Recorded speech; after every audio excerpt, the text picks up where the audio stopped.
கூரை ஏறி கோழி பிடிக்கிறதுக்கே வக்கில்லையா, ஆனால் ஏணி ஏறி ஏரோப்ளைன் பிடிக்க போகிறாங்களாம் அப்படின்னு நம்ம ஊரில் ஒரு பழமொழி சொல்லுவாங்க.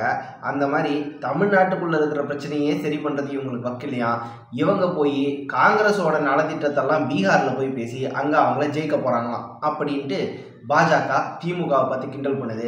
ஆனால் அதுக்கு பயங்கரமான ஒரு கவுண்டரை திமுக பாஜகவுக்கு எதிராக வைக்கிறது. டெய்லி தர்பார் நேயர்கள் அனைவருக்கும் வணக்கம். இது நம்முடைய அரசியல் களம்.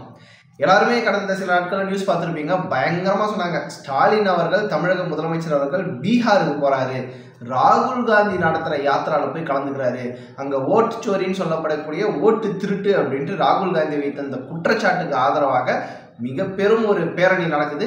அதில் ஸ்டாலின் அவர்கள் கலந்து கொண்டு ஒரு தேசிய தலைவராக முன்னேறிவிட்டார் ஸ்டாலின் அப்படின்ற அளவுக்கு நிறைய பேர் விட்டு போட்டுருக்காங்க.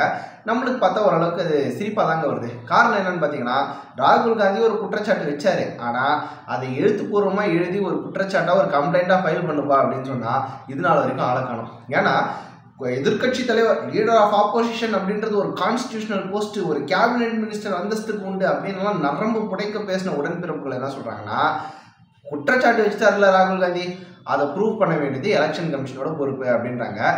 ஏன்பா, ஒரு தெரியாதனமாக தான் கேட்குறேன், நீ பாட்டுக்கு போகிற போக்கில் ஒரு குற்றச்சாட்டு வைக்கிற, உங்கள் வீட்டில் 1000 கோடி பதுக்கி வச்சுருக்கேன்னு குற்றச்சாட்டு வைக்கிற, இருக்குன்னா ப்ரூஃப் நீ தானே காமிக்கணும். நீ பாட்டுக்கு போகிற வரதெல்லாம் குற்றச்சாட்டு வச்சுட்டு போயிடுவேன், இருக்கிறவன் அவன் வீட்டு பீரோவை திறந்து காமிச்சுருக்கணுமா?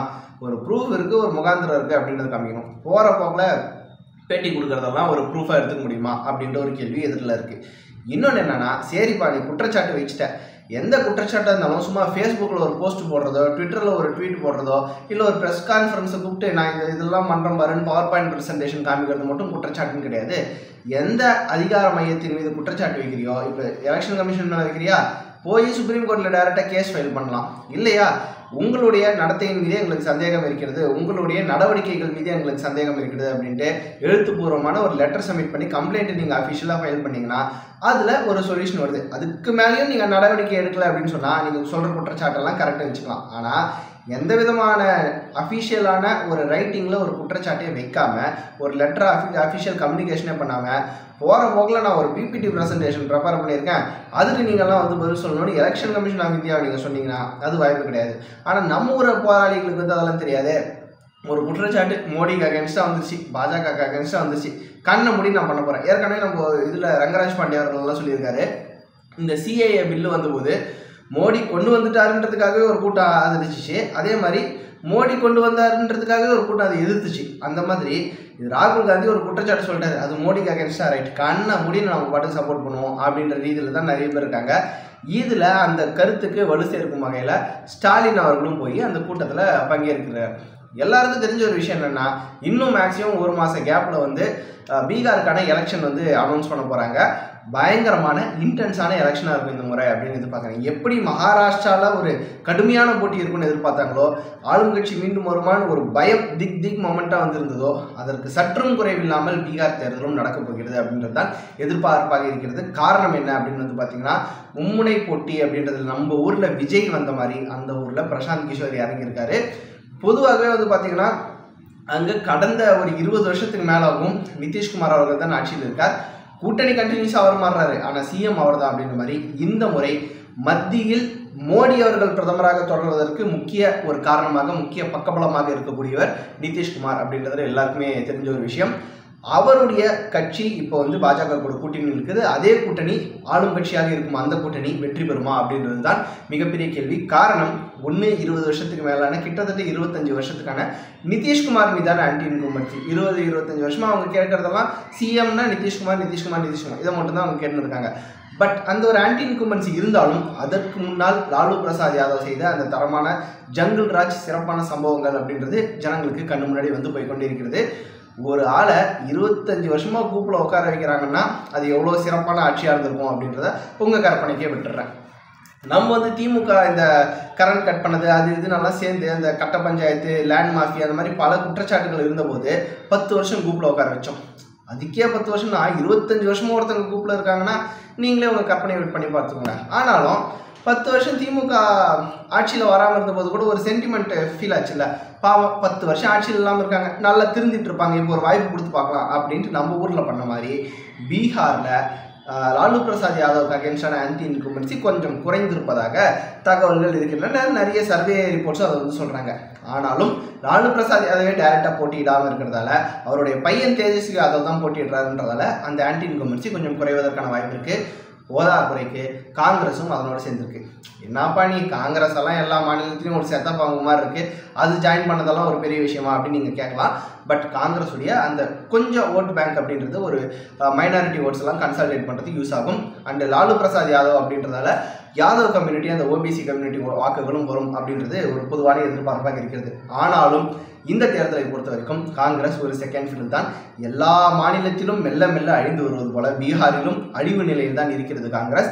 அதை கொஞ்சம் தொண்டர்கள் மத்தியில் உற்சாகமூட்டி ஒரு பூஸ்ட் கொடுக்க முடியுமா அப்படின்றதுக்காக தான் ராகுல் காந்தி அங்கே போயிருக்காரு.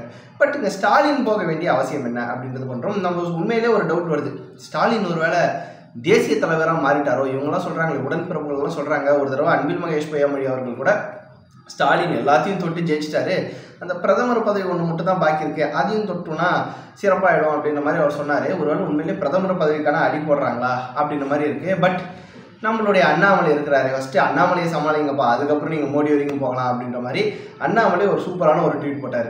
அதாவது டோட்டலாக தோற்றுப்போன மக்கள் நிராகரிக்கக்கூடிய ஒரு டைனஸ்டி வம்சம், அதாவது மன்னராட்சி வழித்தொண்டர்களை காமி அப்படின்னோடனே ChatGPT வந்து ரிசல்ட் கொடுக்குற மாதிரி, அதாவது தேஜஸ்வி யாதவ், ராகுல் காந்தி, ஸ்டாலின் இந்த 3 பேர் இருக்கிற இமேஜ் வந்து போட்டிருந்தாரு. ஒரு வகையில் பார்த்தா அது உண்மை தானே. காரணம், இந்த யாரெல்லாம் இந்த ஜனநாயகத்தை காப்பாற்ற போகிறாங்கன்னு சொல்கிறதோ, இந்த சனாதனத்தை நான் ஒழிப்பேன், மன்னராட்சி முறையை வந்து நான் ஒழிக்க போகிறேன் அப்படின்னு கதவிடுற எல்லாருமே பார்த்தீங்கன்னா அந்த மன்னராட்சி முறையை நீட்சியாக வைக்க வேண்டும் அப்படின்னு நினைக்கிறவங்க தான். ஸ்டாலின் யார்? ஒரு நெப்போட்டிசம் கிட்டு தான். ராகுல் காந்தி யார்? கேட்கவே தேவையில்லை, நெப்போட்டிசம் கிட்டு.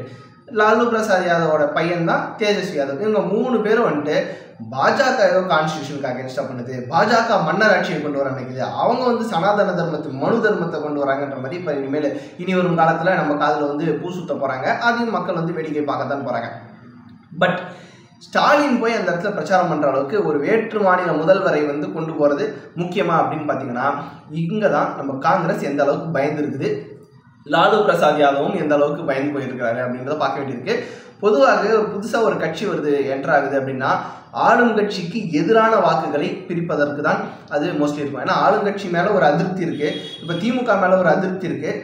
எல்லா அதிருப்தி வாக்குகளும் அதிமுகவுக்கு போனால் மட்டும்தான் அதிமுக ஜெயிக்க முடியும். ஆனால் ஒருவேளை பாஜக தனியாக நிற்குது, தாவேக தனியாக நிற்குதுன்னா திமுக வேணாம் அப்படின்னு நினைக்கிறவங்க மாற்றி ஓட்டு போடுறதுக்கு வாய்ப்பு இருக்குது. திமுக வேணும்னு நினைக்கிறவங்க அதே கட்சிக்கு ஓட்டு போட்டுருவாங்க. இதே மாதிரி ஒரு சினாரியோ தான் இப்போ பீகார்லையும் நடக்க போகுது. ஜன் சுராஜ் அப்படின்ற பார்ட்டியை வந்து பிரசாந்த் கிஷோர் அவர்கள் மோடிக்கு ஒரு பிராண்டிங் பண்ண அவர் தான். ஸ்டாலின் தான் வராரு, விடியல் தர போகிறாரு அப்படின்ற ஸ்லோகன் உருவாக்கின அவரே தான். அவர் வந்து இப்போ தனியாக கட்சி ஆரம்பித்து நிற்கிறார். ஸோ எதிர்கட்சிகளின் வாக்குகள் பிரிந்து விடக்கூடாது, எதிர்கட்சிகளுக்கு வரக்கூடிய அந்த ஆளுங்கட்சிக்கு எதிரான வாக்குகள் பிரிந்து விடக்கூடாது அப்படின்றதுக்காக வேறு வேறு தேசிய முகங்களை கொண்டு வர்றாரு. ஆனால் உண்மையிலே சொல்லணுங்க, பிரசாந்த் கிஷோர் இறங்கி வேற லெவலில் வேலை செய்கிறான்னு சொல்லணும். தாவேக்காக இங்கே சப்போர்ட் பண்ணாதீங்க, தாவேக்கா எப்படி இருக்குதோ அந்த மாதிரி இருக்குதுன்னு நீங்கள் நினச்சிடாதீங்க.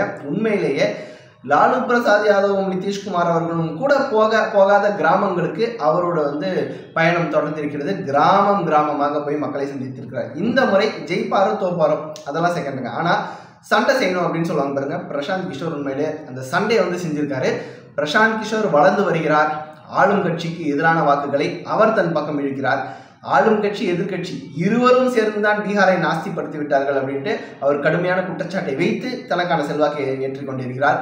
அதனால் ஆளும் கட்சிக்கு போக வேண்டிய வாக்குகள் எல்லாம் அங்கே நிடணும், எதிர்கட்சிகளுக்கு வர வேண்டிய வாக்குகள் பிரிந்து விடக்கூடாது அப்படின்ற ஒரு விஷயத்துக்காக தான் ஸ்டாலினுடைய பீகார் தேர்தல் அந்த பயணம் மிக மிக முக்கியமாக இருக்கிறது. மற்றபடி ஸ்டாலின் அங்கே போய் பேசிட்டதால ஆஹா ஸ்டாலினே வந்துட்டாருப்பா நம்ம கண்டிப்பாக ஓட்டு போடணுன்ட்டு பீகார்காரங்க வந்து நினைக்க போகிறதில்ல.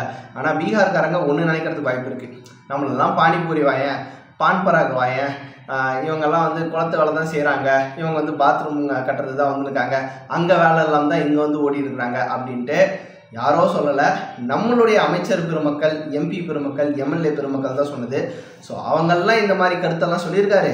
அவங்களோட தலைவர் திமுகவுடைய கட்சி தலைவர் ஸ்டாலின் அவர்கள் வந்து ராகுல் காந்திக்கும் தேஜஸ்வி யாதவுக்கும் ஓட்டு போடுறாங்க, இந்த கட்சி கண்டிப்பாக ஓட்டே போடக்கூடாதா அப்படின்னு நினைக்கிறதுக்கான வாய்ப்பு இருக்குது. இது பாஜகவுக்கு சாகமாக வாய்ப்பு இருக்குது. ஸோ ஸ்டாலினுடைய பயணம் காங்கிரஸுக்கு சாதகமாக முடியுமா இல்லை பாஜகவுக்கு சாதகமாக முடியுமா அப்படின்ற உங்கள் கருத்துக்களை கமெண்ட் பாக்ஸில் மென்ஷன் பண்ணுங்கள். மீண்டும் இன்னொரு வீடியோவில் சந்திப்போம். நன்றி.